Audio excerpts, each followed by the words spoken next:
historic castles, grand palaces, and ancient churches, Russian-era architecture, and charming Turkish towns. Hello, I'm Adele, and welcome to my journey through eastern Anatolia in Turkey. Ani, once the capital of a powerful Armenian kingdom, a city that rivaled Constantinople and Baghdad, home to more than 100,000 people. The legendary city of 1,001 churches.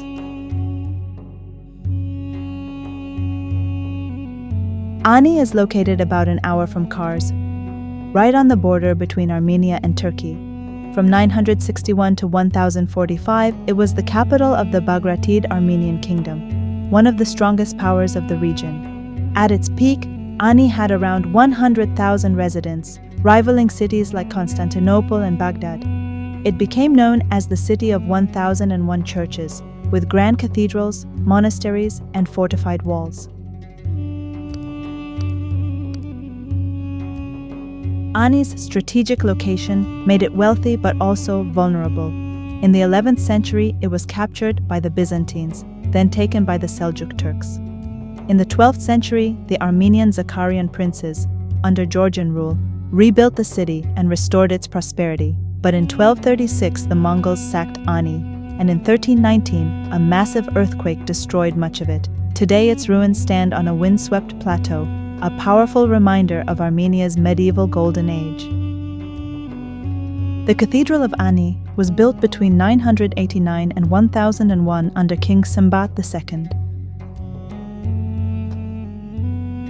It was designed by Turdat, the most famous Armenian architect of the Middle Ages, who later restored the dome of Hagia Sophia in Constantinople.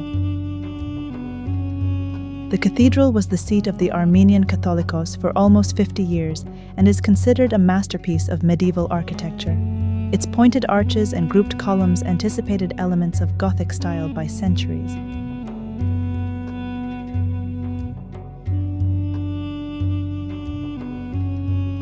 The dome collapsed in the earthquake of 1319, and after the Seljuk conquest in 1064, the cathedral was briefly converted into a mosque called Fethi, or Victory Mosque. Today, its ruins still dominate the site of Ani. Built in 1215, the Church of Saint Gregory of Tigran, Honents stands as one of Ani's most intact monuments. It was financed by the wealthy merchant Tigran Honents during the Zakharian period.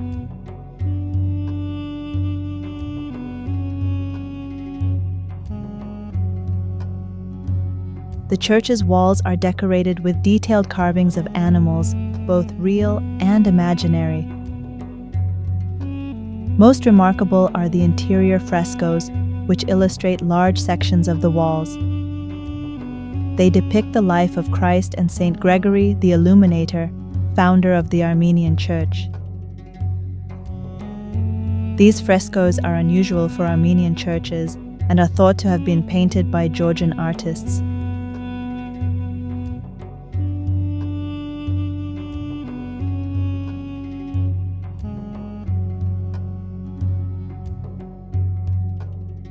The Church of the Redeemer was constructed shortly after 1035 by Prince Abulgarib Pahlavi to preserve a fragment of the True Cross, obtained during a visit to Constantinople.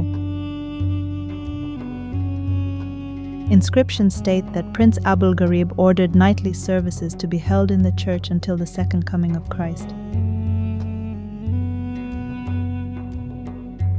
A storm in 1955 destroyed the eastern part, leaving the building partially ruined, supported today by scaffolding.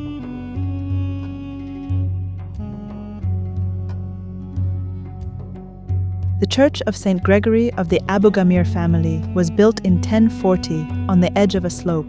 According to inscriptions on its walls, the church was constructed by Abulgarib Pahlavi as a private chapel for family. A family mausoleum was added on the northern side. Thanks to its solid construction and limited historical damage, it remains one of the best preserved churches in Ani.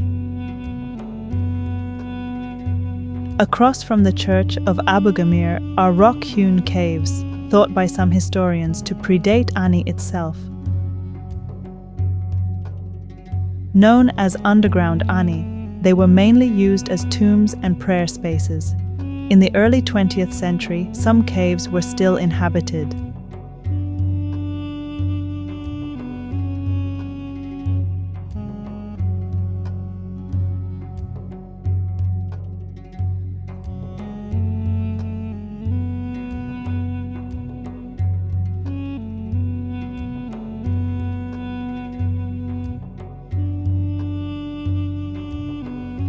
Constructed by Minuchihr ibn Shavur of the Shaddadid dynasty between 1072 and 1086, the Mosque of Minuchihr is named after its founder. The prayer hall survives only partially and was likely built in the 12th or 13th century. In 1906, the mosque was partially renovated to serve as a museum displaying archaeological finds.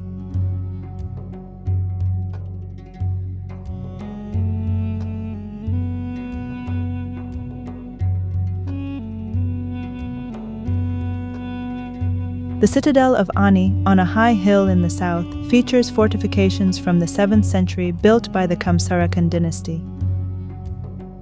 At the summit lay the Bagratid royal palace, along with 3 churches and several additional buildings. The palace, measuring 3,500 to 4,000 square meters and once decorated with gilded frescoes, suffered fires and earthquakes and was eventually abandoned, leaving only ruins.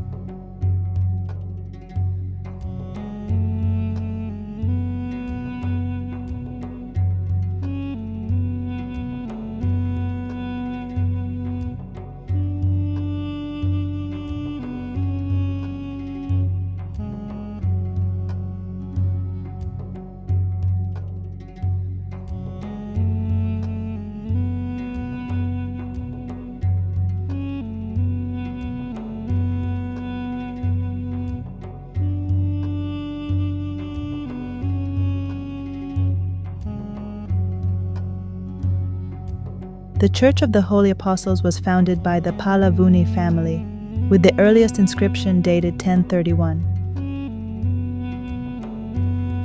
Many inscriptions on the narthex walls date from the 13th and 14th centuries, recording secular affairs such as tax exemptions and trade duties.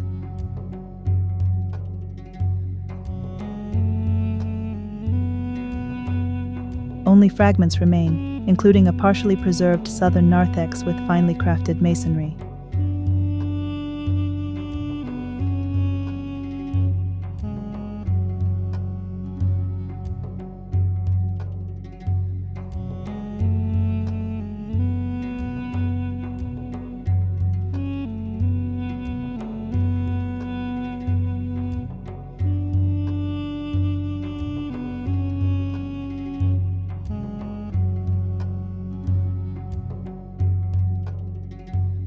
The Church of Saint Gregory of King Gagik was completed between 1001 and 1005 under architect Turdat.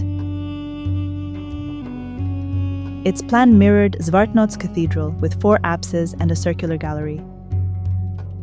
Early structural issues led to reinforcement in 1013, but the church eventually collapsed. In the 13th century, homes were built on its ruins, reusing some of the original masonry.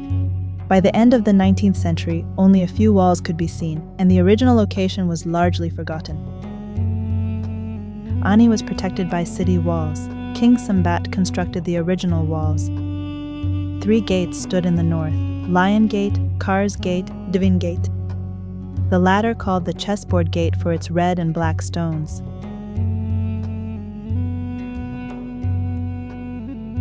Ani remains a deserted city for over 3 centuries, enclosed within a militarized zone on the Armenian border. Earthquakes, vandalism, and uncontrolled excavations keep destroying its fragile heritage, even as it is recognized by UNESCO. If you enjoyed this video, give it a thumbs up, leave a comment, and share your thoughts. See the other episodes to follow the full story, from the mysterious Devil's Castle to the highest village on Mount Ararat, a warm visit with a Kurdish family, border views of Khor Virap, the city of Kars, and the stunning Iskak Pasha Palace. the city of Van and Urartian heritage, the unique Armenian church on Aktamar Island, the ancient city of Bitlis, and the monumental architecture of Erzurum.